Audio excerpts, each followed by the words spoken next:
but appreciate you guys being here. Just wrapping up our first practice back.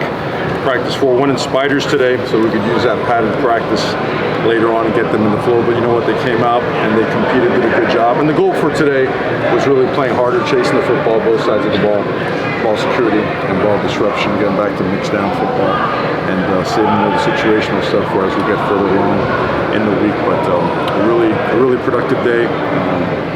Pleased with the effort, pleased with just the whole mentality, the attack, and there's a lot more to improve on, and the best part about it, guys are really committed to just putting in effort. And we're going to keep emphasizing effort because we have miles to go, but today was a good step in that direction. Mario, you mentioned ball security. Cam Ward obviously fumbled a good amount when he was at Washington State.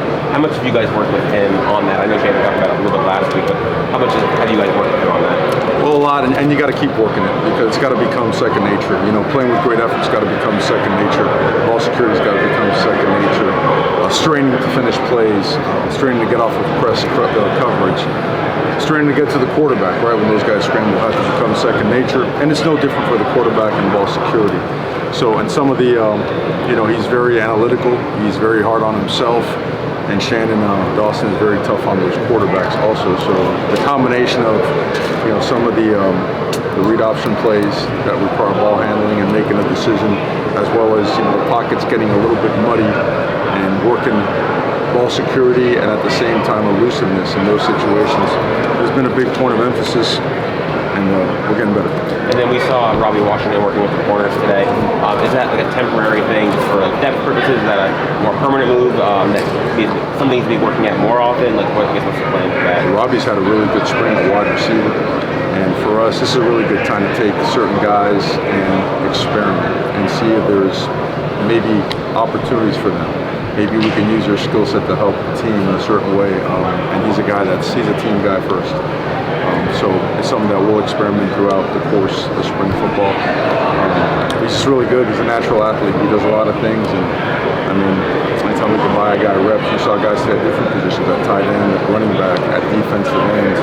We're going to keep doing it. But we're going to talk to a few of the defensive linemen today. Just what are your thoughts on that? Some of them are deeper units on the team this year. I think that Coach Taylor does a really good job pushing those guys. Coach Joe Salavea does a good job pushing those guys.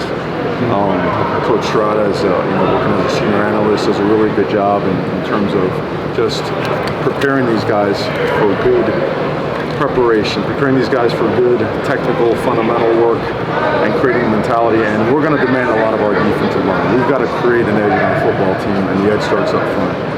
And it falls on us as coaches to do that. And both our offensive line and our defensive line has to play with more grit, more toughness, more physicality. We have to continue to improve. They're committed to improving, so it's not like it's not one of those situations where, hey man, we're hoping that we can get better. We are getting better, but it's never enough at that position, right? You watch all these games that come down to the final possession, final quarter. Typically those positions, they make a play. So what they've done so far, they've done what we have asked of them, and now we're asking them to ask of themselves and demand of themselves. And we'll hopefully see that transition. Didn't see him out here. What did you say about that situation? How are the other guys in that room doing this week? Particularly Monte Citizen and yeah, well, it's always been a very competitive room. We start a lot of guys. Henry will not be with the program anymore. Okay, he'll go in the portal, and look, we wish him the best. It's best for him, and it's best for the University of Miami for him to move on. And he's, again, thankful for his contribution here, and wish him the very, very best. Tremonte certainly is a guy that is getting better, coming off of a major injury. Chris Johnson's had a great spring. A.J. Allen is on the mend. He'll be back. Chris Wheatley-Humphrey looks really good, and we signed a guy who's a top back in the country on paper, but he was a guy that was on our board as a top guy in the country as well. And he has run a system that's similar to ours, so we feel really good about the competitive nature of that room, the caliber of coaching that they're getting, and what we have going on this season. How is Mark Fletcher with his recovery process? He's doing well. He's a big guy, We're trying to get an apparatus on to like supersize it, make sure you get around it okay. But Mark's itching, chomping at the bit to get out there again. And we expect him back I'd say probably 2 months, 2.5 months, and we expect to be full speed by early summer. Mario, going back to the defensive line, we saw Mesidor at least do some things out here. How good is that to see him?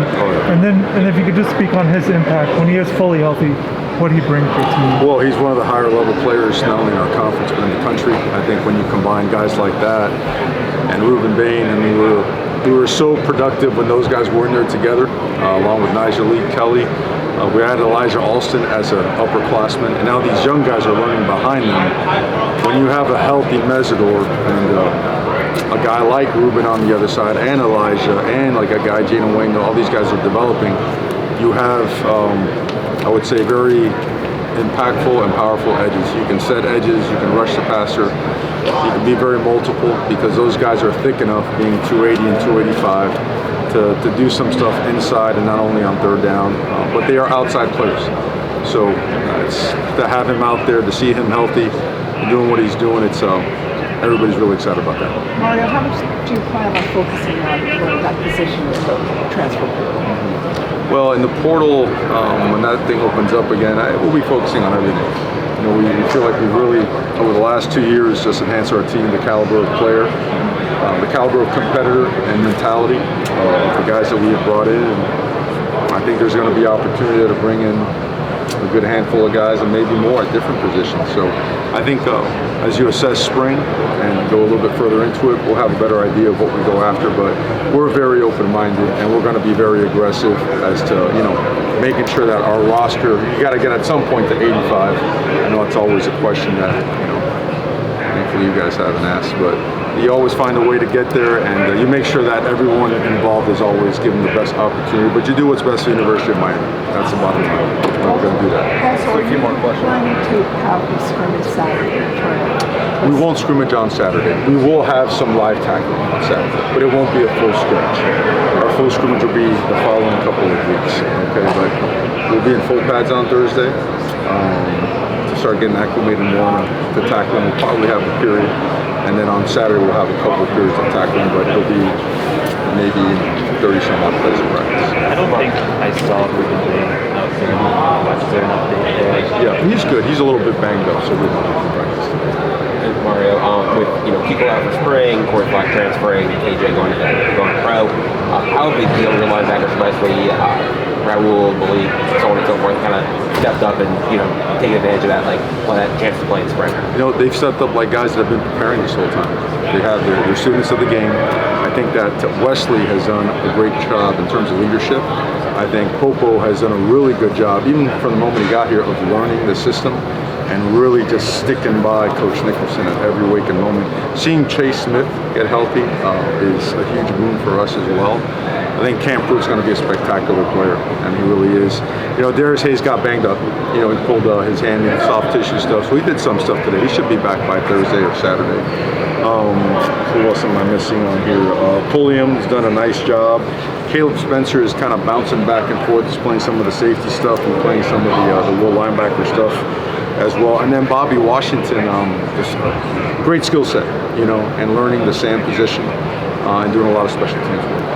You mentioned full pads come on Thursday. That time when full pads come on, how much can that be a separator in position battles? Oh, yeah. It's got to be, but the separator's got to continue.